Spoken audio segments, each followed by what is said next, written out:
मध्य प्रदेश में कमल फूल की सरकार बनानी है या नहीं बनानी है? तो मेरे साथ दोनों हाथ उठाइए, उठाइए दोनों हाथ, विजय के संकल्प की मुट्ठी भींचिए और प्रचंड आवाज से बोलिए, भारत माता की, भारत माता की। मंच पर उपस्थित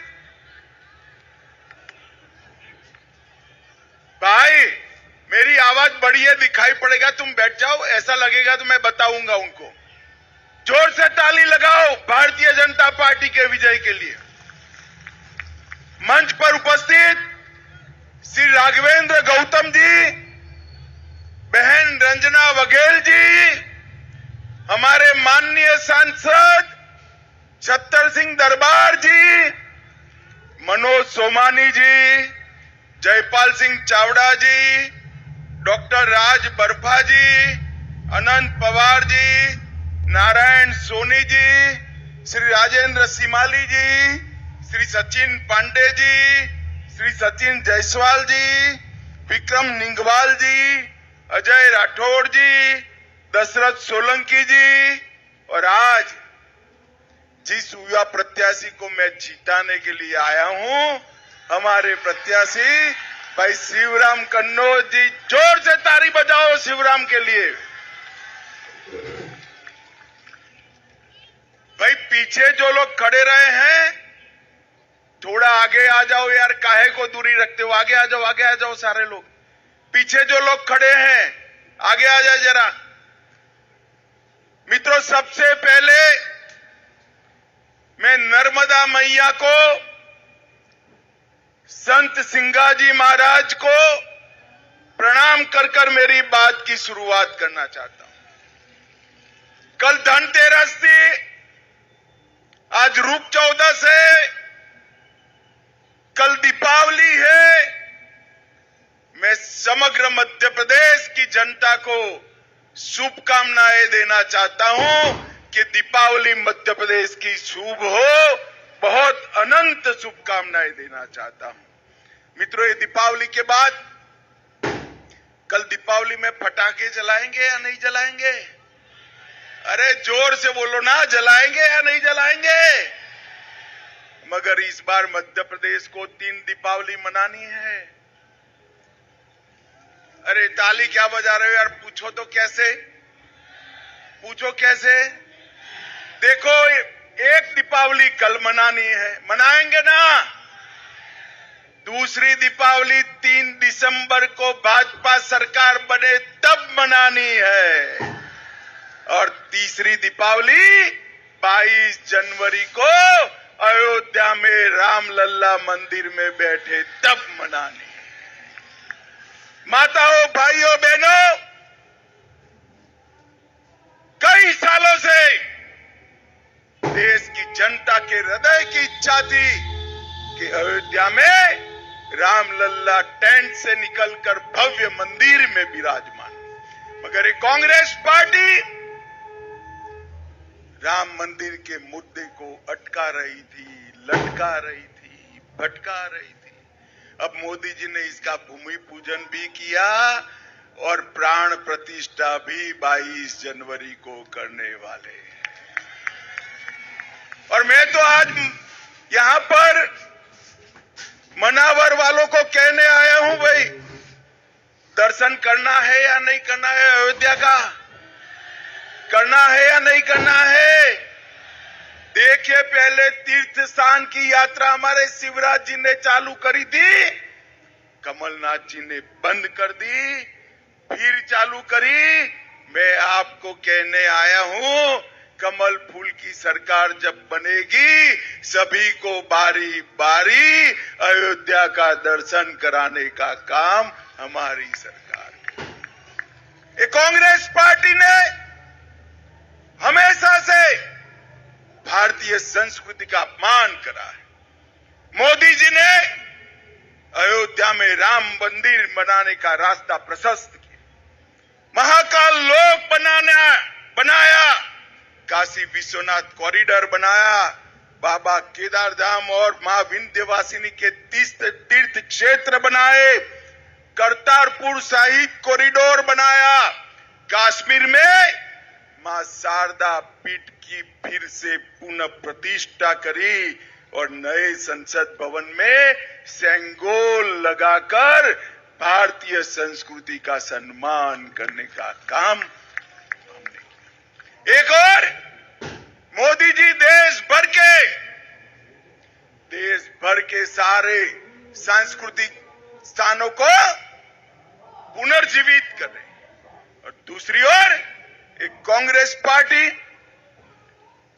पार्टी राजा भोज के नाम पर मेट्रो चलती है तो विरोध करती है, सागर में संत रविदास का मंदिर बनता है तो विरोध करती है, नर्मदा मैया का जयकारे से भी उनको तकलीफ है। अरे कमलनाथ शर्म करो, ये मां नर्मदा है ना, ये सिर्फ मध्य प्रदेश नहीं, मध्य प्रदेश, महाराष्ट्र और गुजरात उसकी जीवनदायिनी मां नर्मदा है और आपको इस पर भी आपत्ति है। माताओं, भाइयों, बहनों, मोदी जी ने इस देश को घुसपैठ से मुक्त कराने का काम किया है। मोदी जी ने इस देश को सुरक्षित करने का काम किया है। अभी एनआईए ने देश भर में रेड कर जो रोहिंग्या घुस कर आते थे, वो रोहिंग्याओं की घुसपैठ पर नकेल कसने का काम एनआईए ने किया है। माताओं, भाइयों, बहनों, मुझे बताओ मनावर वालों, घुसपैठियों को रोकना चाहिए या नहीं रोकना चाहिए?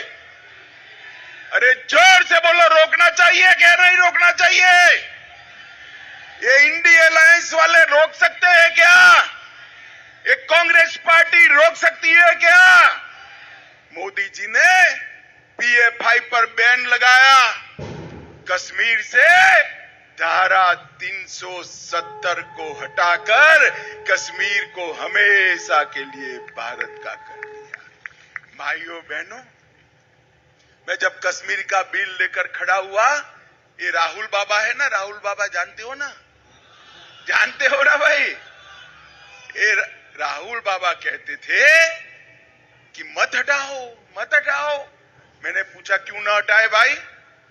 तो उन्होंने कहा खून की नदियां बह जाएगी कश्मीर में। राहुल बाबा, खून की नदियां छोड़ो, कश्मीर में किसी की कंकर चलाने की हिम्मत नहीं है, कंकर चलाने की।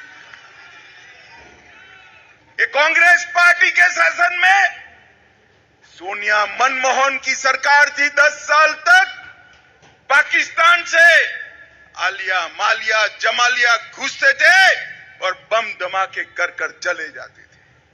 नरेंद्र मोदी सरकार बनी, उरी और पुलवामा में हमला किया, मोदी जी ने 10 ही दिन में सर्जिकल स्ट्राइक और एयर स्ट्राइक कर पाकिस्तान के घर में घुसकर आतंकवादियों का सफाया करने का काम नरेंद्र मोदी जी ने किया। माताओं, भाइयों, बहनों, देश को सुरक्षित करना है तो नरेंद्र मोदी जी की सरकार लानी पड़ेगी देश में। यहां कमल फूल की सरकार है। एक कांग्रेस पार्टी परिवारवादी पार्टी, कमलनाथ जी को कांग्रेस ने नेता बनाया, क्या मनावर वालों वो आपके भले के लिए काम करेंगे क्या? नहीं करेंगे। उनके मन में है नकुल नाथ को मुख्यमंत्री बनाना और सोनिया जी के मन में है राहुल गांधी को प्रधानमंत्री बनाना। जो अपने बेटे बेटियों के लिए काम करते हैं वो देश का भला कर सकते हैं क्या? जोर से बोलो, कर सकते हैं क्या? मध्य प्रदेश में 3 परिवार है, एक कमलनाथ जी का, दूसरा बंटाधार दिग्विजय जी का और तीसरा है राहुल गांधी, सोनिया गांधी का गांधी परिवार। हमारे यहां गुजरात में कहते हैं 3 तिगड़ा तो काम। देखिए, कि आप सभी बोलने लगे, मैं फिर से बुलाता हूं, 3 तिगड़ा, मगर यहां अलग है। आदेश गांधी परिवार का चलता है, निर्देश कमलनाथ जी का चलता है, और गलती होती है तो चाटा दिग्विजय सिंह को लगा देते हैं। ये कपड़ा फाड़ राजनीति है, वो मध्य प्रदेश का भला नहीं कर सकती। मित्रों, कमलनाथ जी ने भ्रष्टाचार की गंगा बहाई। 350 करोड़ का मोजरबेर घोटालों का आरोप है, 2400 करोड़ का अगस्ता वेस्टलैंड घोटाले का आरोप है, 600 करोड़ का इको फर्टिलाइजर घोटाले का आरोप है, 1100 करोड़ का गेहूं के बोनस के घोटाले का आरोप है, और 25,000 करोड़ की कर्ज माफी न करने का आरोप भी कमलनाथ पर है। ये भ्रष्टाचारी कभी मध्य प्रदेश का भला नहीं कर सकती। माताओं, भाइयों, बहनों, मैं आया हूं कहना चाहता हूं, कांग्रेस सरकार, कांग्रेस पार्टी दलित और आदिवासी विरोधी, इतने साल से सत्ता पर थे, कभी भी देश के राष्ट्रपति पद पर ट्राइबल बेटा या बेटी नहीं बने। मोदी जी ने ओडिशा की गरीब घर की ट्राइबल बेटी को महामहिम द्रौपदी मुर्मू बनाकर देश भर के आदिवासियों का सम्मान किया। 15 नवंबर को उन्होंने आदिवासी गौरव दिन मनाया, और इसके साथ साथ बजट में भी 29,000 करोड़ से आदिवासी कल्याण का बजट 1,29,000 करोड़ तक बढ़ाने का काम नरेंद्र मोदी जी ने किया। 70 स्कूल एकलव्य छोड़कर गए थे, हमने 70 की जगह 700 एकलव्य स्कूल का आवंटन करने का काम भारतीय जनता पार्टी की सरकार ने किया। मित्रों, आदिवासियों का जीवन इन्होंने नर्क बनाया है। शिवराज जी ने देश भर में सबसे पहले पेशा कानून को लाने का काम किया, और इसके साथ साथ टाटिया भील के नाम से एक बड़ा स्मारक बनाने का काम शिवराज सिंह चौहान ने किया। शंकर शाह और रघुनाथ शाह के स्मारक बनाए, रानी दुर्गावती के नाम से रेलवे स्टेशन बनाया, रानी कमलापति के नाम से भी रेलवे स्टेशन बनाया, और समग्र आदिवासी समाज का गौरव बढ़ाने का काम भारतीय जनता पार्टी की सरकार ने किया। मित्रों, ये जब कांग्रेस की सरकार थी, मध्य प्रदेश की हालत कैसी थी भाई? ना बिजली आती थी, ना रोड होते थे। मैं तो बाबा महाकाल के दर्शन करने के लिए हमेशा आता था, गुजरात से आता था।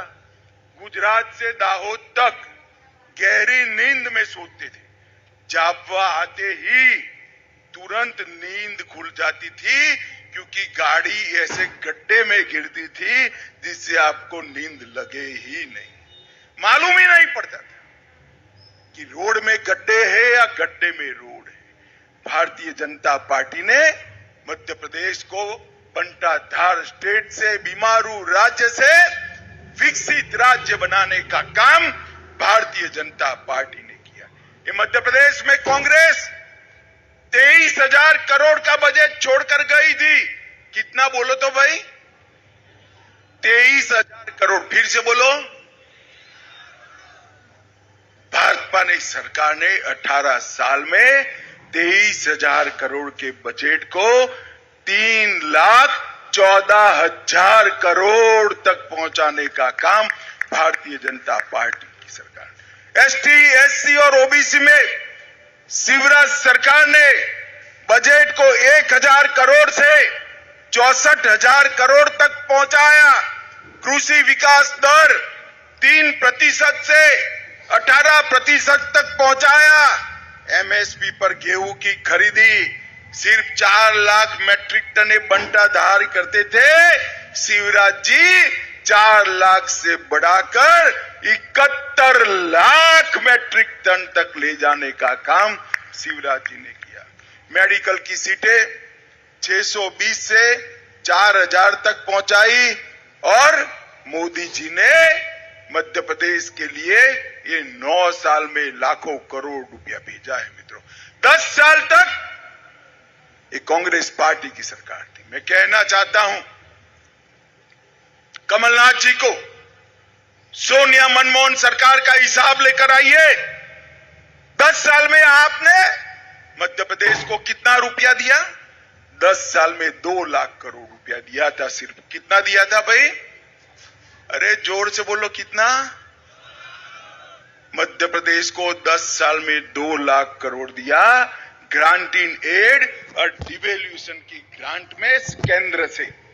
और नरेंद्र मोदी जी ने 2 लाख करोड़ से बढ़ाकर 6,33,000 करोड़ रुपया मध्य प्रदेश को देने का। इसके साथ 5 लाख करोड़ रुपया मध्य प्रदेश के विकास के लिए एयरपोर्ट, नेशनल हाईवे, अलग अलग योजनाएं और इसके साथ साथ रेलवे के लिए भी पैसा देने का काम नरेंद्र मोदी जी ने किया है। मित्रों, आज मैं कहना चाहता हूं कि अनेक गरीब परिवारों को 93 लाख, मेरी बात माताएं, बहनें, भाइयों जरा ध्यान से सुनना, 93 लाख किसानों को प्रति माह 12,000 रुपया हमारी डबल इंजन, प्रति साल 12,000 रुपया हमारी डबल इंजन सरकार देती है। कुल मिलाकर 21,000 करोड़ रुपया दिया। अब मुझे बताओ, बनाने वाले नहीं हो, मगर गलती से भी कमलनाथ की सरकार बनती है, ये 21,000 करोड़ रुपया मोदी जी वाला चालू रहेगा? मोदी जी तो रखेंगे, कमलनाथ नहीं आने देंगे। जल जीवन मिशन में 65 लाख गरीबों के घर में नल से जल पहुंचाया। 3 करोड़ 70 लाख लोगों को आयुष्मान भारत योजना का फायदा दिया। 5 लाख की राशि स्वास्थ्य के लिए दी। अब सरकार 5 लाख से बढ़ाकर 10 लाख तक करने जा रही है। मित्रों, 10 लाख तक करनी। 80 लाख माताओं बहनों को शौचालय बनाकर दिया। 5 करोड़ से अधिक लाभार्थियों को मुफ्त 5 किलो अनाज दिया और 82 लाख बहनों को गैस का कनेक्शन देने का काम नरेंद्र मोदी सरकार ने। मनावर वालों, आप सभी का टीका लग गया है क्या? कोरोना का टीका लगाया हो? जरा हाथ ऊपर करे तो। लगाए सबका? 5 पैसा भी देना पड़ा है। मोदी जी ने 200 करोड़ टीके लगाकर पूरे भारत को कोरोना से सुरक्षित करने का काम नरेंद्र मोदी जी ने किया है। माताओं, भाइयों, बहनों, 2024 में फिर से मोदी जी को प्रधानमंत्री बनाना है और 3 दिसंबर को फिर से भारतीय जनता पार्टी की सरकार बनानी है। मुझे बताओ मनावर वालों, 3 दिसंबर को भाजपा सरकार के लिए वोट करोगे क्या? जरा जोर से बोलो, करोगे क्या? हमारे प्रत्याशी शिवराम जी को वोट दोगे? कमल के निशान पर बटन दबाओगे? मोदी जी को फिर से प्रधानमंत्री बनाओगे? तो मेरे साथ दोनों हाथ उठाइए, उठाइए दोनों हाथ, विजय के संकल्प की मुट्ठी भींचे।